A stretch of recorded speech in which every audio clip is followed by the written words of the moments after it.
Mukesh Chandrakar YouTube पर Bastar junction नाम से अपना चैनल चलाते थे और बस्तर जैसे दुर्गम नक्सल प्रभावी क्षेत्र में पत्रकारिता किया करते थे।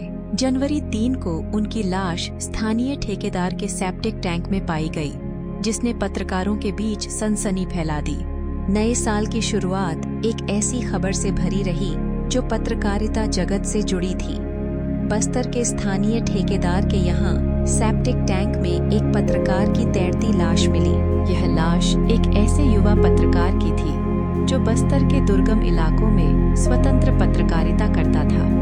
ऐसे इलाके में जहां काम करने के अपने डर और खतरे होते हैं। मगर हैरानी यह कि मौत की वजह खूंखार नक्सली नहीं बल्कि सिस्टम का ही वो भ्रष्ट अंग था जिससे हर कोई जूझता है।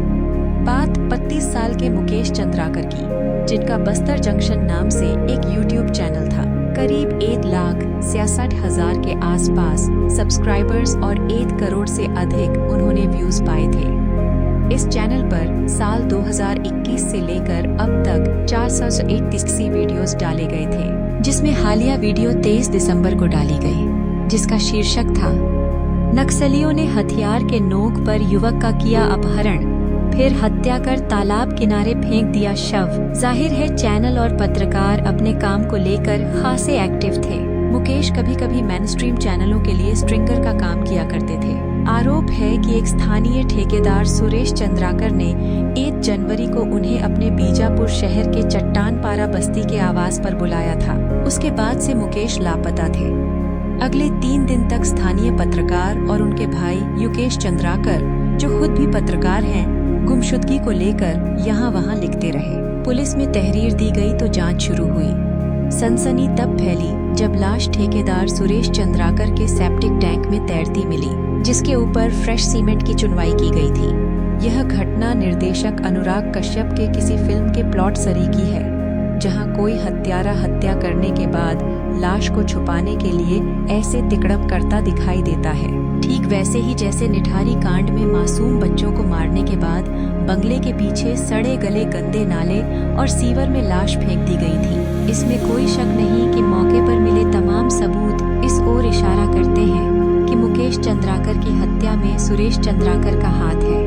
बल्कि आशंका इस बात की अधिक है कि ठेकेदार ने मुकेश की पत्रकारिता के चलते ही उसकी हत्या की। दरअसल जिस खबर को मुकेश की हत्या से जोड़कर देखा जा रहा है वह 24 दिसंबर की है, जो बस्तर में हो रहे एक सड़क निर्माण में भारी गड़बड़ी को लेकर एक एनडीटीवी में प्रकाशित हुई थी। हालांकि यह रिपोर्ट पत्रकार नीलेश त्रिपाठी द्वारा लिखी गई थी, मगर कहा जा रहा है कि इसमें मुकेश भी सहायक की भूमिका में नीलेश त्रिपाठी के साथ थे। यह सड़क बीजापुर जिले के नक्सल प्रभावित इलाके गंगालूर से नेल्सनार तक बनाई जा रही थी और इसके ठेकेदार सुरेश चंद्राकर थे। कथित तौर पर इसी खबर के बाद पत्रकार मुकेश को बार बार ठेकेदार द्वारा मिलने के लिए बुलाया जा रहा था। इसमें कोई शक नहीं कि पत्रकार को अपने पेशे के चलते जान गंवानी पड़ी होगी, क्योंकि जिस तरह की निर्भीक पत्रकारिता मुकेश करते आए थे वे भ्रष्ट लोगों की आंखों में चुभने जैसा ही था। और भविष्य में इस बात पर भी कोई हैरानी नहीं होगी यदि जांच के दौरान यह कह दिया जाए कि मुकेश की हत्या परिसर में काम कर रहे किसी या सी मजदूर ने आपसी रंजिश में की, क्योंकि ठेकेदार इलाके का बाहुबली है और प्रशासन तक बैठ है। जाहिर है मुकेश साहसी पत्रकार थे। अपने चैनल पर अपलोड किए अधिकतर वीडियोस में उन्होंने सिस्टम और नक्सलियों के बीच पिसते आदिवासियों के हालातों को दिखाने की कोशिश की। उदाहरण के लिए आदिवासियों की बेबसी के साथ सिस्टम और नक्सल संगठन की शवयात्रा वाले थंबनेल वीडियो में वह एक ऐसी घटना पर रिपोर्ट बनाते हैं जिसमें एक बच्चे की मौत नक्सलियों द्वारा इलाके में लगाए प्रेशर आईडी की चपेट में आने से हो जाती है, और इलाके की सड़क का हाल यह है कि परिवारजन को शव ले जाने के लिए 3 किलोमीटर पैदल रोड तक चलना पड़ता है। ऐसे ही एक दूसरे वीडियो चांद पर परचम लहराने वाले देश में जुगात पर जिंदगी थंबनेल के साथ टूटे पुल की दुर्दशा दिखाते हैं, जहां ग्रामीण लोग महीनों से टूटे पुल की फरियाद प्रशासन से लगाते हैं, पर कोई राहत न पाते देख जुगात के सहारे खुद ही पुल बना लेते हैं।